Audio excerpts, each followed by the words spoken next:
नमस्कार दोस्तों। आज के इस वीडियो में हम डिस्कस करने वाले हैं ह्यूमन रिसोर्स मैनेजमेंट के एक बहुत ही इम्पॉर्टेंट टॉपिक पर। वो है employ engagement strategies in human resource management. तो दोस्तों हम बात करेंगे ह्यूमन रिसोर्स मैनेजमेंट में एम्प्लॉयज़ के एंगेजमेंट की स्ट्रेटजीज क्या क्या होती है। तो दोस्तों जैसा कि आप सभी जानते हैं कि कोई भी ऑर्गेनाइजेशन हो, उस ऑर्गेनाइजेशन की सक्सेस इस बात पर डिपेंड करती है कि उस ऑर्गेनाइजेशन के एम्प्लॉयज़ कितने मोटिवेटेड हैं, कितने सेटिस्फाइड हैं और कितना कमिटमेंट के साथ में काम करते हैं। यानी जब एम्प्लॉयज़ ऑर्गेनाइजेशन के गोल के साथ में इमोशनली कनेक्ट हो जाते हैं और अपने काम में इंटरेस्ट लेने लगते हैं, तो उसे हम एम्प्लॉय एंगेजमेंट कहते हैं। यानी सिंपली हम बात करें एम्प्लॉय एंगेजमेंट क्या है, तो एम्प्लॉय एंगेजमेंट का मतलब उस ऑर्गेनाइजेशन के एम्प्लॉयज़ का अपने काम के साथ में, ऑर्गेनाइजेशन के साथ में बहुत ही कमिटमेंट, बहुत ही मोटिवेशन और इन्वॉल्वमेंट के साथ में काम करना, इसे हम एम्प्लॉय एंगेजमेंट कहते हैं। सो एंगेजमेंट से एक ऑर्गेनाइजेशन के अंदर एम्प्लॉयज़ जो है वो बहुत ही डेडिकेशन के साथ में काम करते हैं। एम्प्लॉयज़ जो है वो ऑर्गेनाइजेशन के गोल को अचीव करने में हेल्प करते हैं और वर्क प्लेस पर भी एक पॉजिटिव एनवायरनमेंट बना रहता है।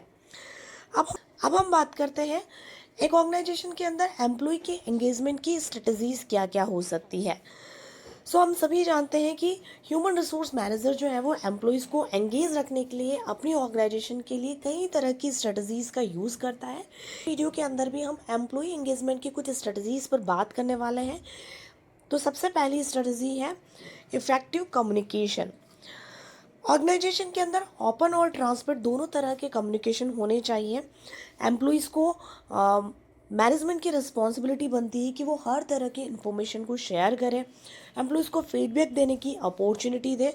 इससे कहीं ना कहीं ऑर्गेनाइजेशन में एक ट्रस्ट और एंगेजमेंट बढ़ता है और एम्प्लॉयज़ को भी इमोशनली कनेक्ट होने का मौका मिलता है अपनी कंपनी के साथ में, अपने ऑर्गेनाइजेशन के साथ में, और कहीं ना कहीं उन्हें पार्टिसिपेशन की फीलिंग भी आती है। सेकेंड है रिकॉग्निशन एंड रिवार्ड। रिकॉग्निशन और रिवार्ड भी एक बहुत ही इंपॉर्टेंट स्ट्रेटजीज है। जब ऑर्गेनाइजेशन के अंदर एम्प्लॉयज़ बहुत अच्छा काम करते हैं तो ऑर्गेनाइजेशन की रिस्पॉन्सिबिलिटी बनती है कि वो अपने एम्प्लॉयज़ को रिकॉग्नाइज करें, उनको रिवार्ड दे। एक ऑर्गेनाइजेशन में मैनेजमेंट अपने एम्प्लॉयज़ को कई तरह से रिकॉग्नाइज और रिवार्ड कर सकता है। अगर वो बहुत अच्छा परफॉर्म करते हैं, वो अपनी ऑर्गेनाइजेशन के अंदर employee of the month reward दे सकता है। वो अपने एम्प्लॉयज़ को कुछ इंसेंटिव्स प्रोवाइड कर सकता है ताकि एम्प्लॉय अच्छा परफॉर्म करें। जो एम्प्लॉय अच्छा परफॉर्म कर रहे हैं या बेस्ट परफॉर्मेंस दे रहे हैं, उन एम्प्लॉय को एप्रिसिएशन सर्टिफिकेट भी मैनेजमेंट दे सकता है। इस तरह की स्ट्रेटजी से कहीं ना कहीं ऑर्गेनाइजेशन के अंदर एम्प्लॉय बहुत ही मोटिवेटेड रहते हैं। तीसरा है ट्रेनिंग एंड डेवलपमेंट। ये भी एक बहुत इंपॉर्टेंट स्ट्रेटजीज है। ट्रेनिंग के थ्रू एक ऑर्गेनाइजेशन के अंदर एम्प्लॉयज़ को नई स्किल्स सिखाई जाती है और कहीं ना कहीं नई स्किल्स सीखकर मैनेजमेंट अपने एम्प्लॉय को एक अपॉर्चुनिटी देता है कि वो भी एंगेज रह सके।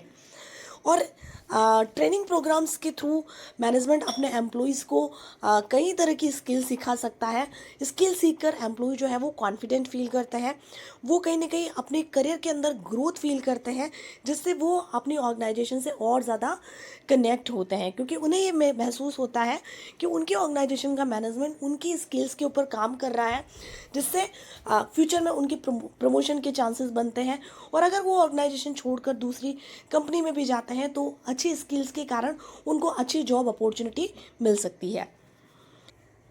नेक्स्ट स्ट्रेटजी है वर्क लाइफ बैलेंसिंग।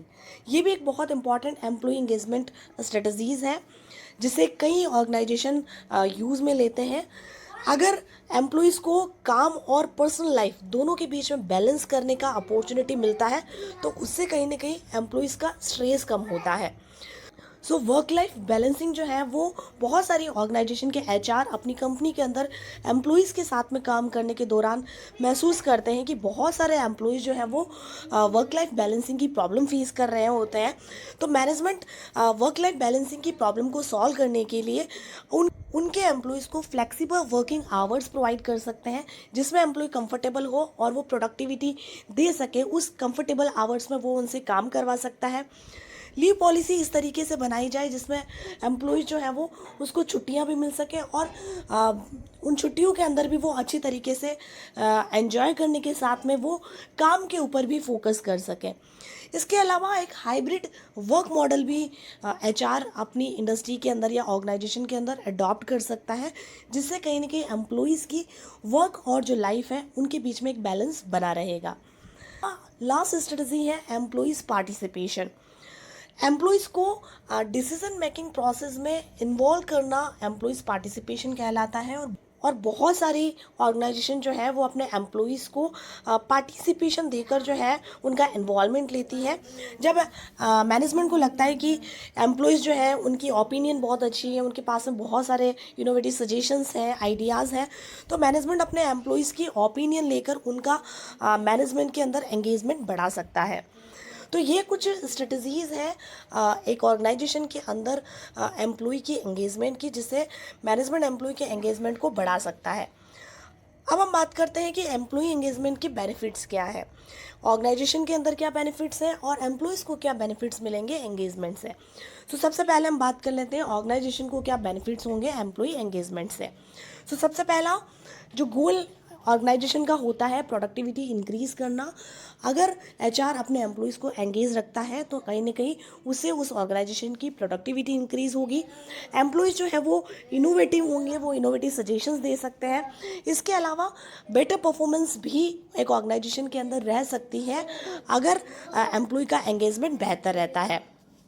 इसके अलावा हम बात करते हैं कि एम्प्लॉयज़ को क्या क्या बेनिफिट्स होंगे अगर उनका एंगेजमेंट ऑर्गेनाइजेशन के अंदर रखा जाए। तो सबसे पहला जॉब सेटिस्फेक्शन, एम्प्लॉयज़ का जॉब सेटिस्फेक्शन बढ़ेगा क्योंकि उनको अलग अलग तरह की एक्टिविटीज़ के थ्रू उनको एंगेज रखा जाएगा ऑर्गेनाइजेशन के अंदर। तो जॉब को लेकर बॉर्डम भी कम हो सकता है, जॉब को लेकर स्ट्रेस भी कम होगा और उससे कहीं ना कहीं एम्प्लॉय का जॉब सेटिस्फेक्शन इंक्रीज़ हो जाएगा। सेकेंड बेनिफिट होगा करियर ग्रोथ। एम्प्लॉय एंगेजमेंट के थ्रू जो है वो एम्प्लॉय को करियर की ग्रोथ भी मिल सकती है, क्योंकि ऐसे कई तरह के जो स्ट्रेटजीज़ एचआर अडॉप्ट करता है अपने एम्प्लॉय के एंगेजमेंट के लिए, लाइक ट्रेनिंग एंड डेवलपमेंट, उनको रिवार्ड रिकॉग्निशन देना।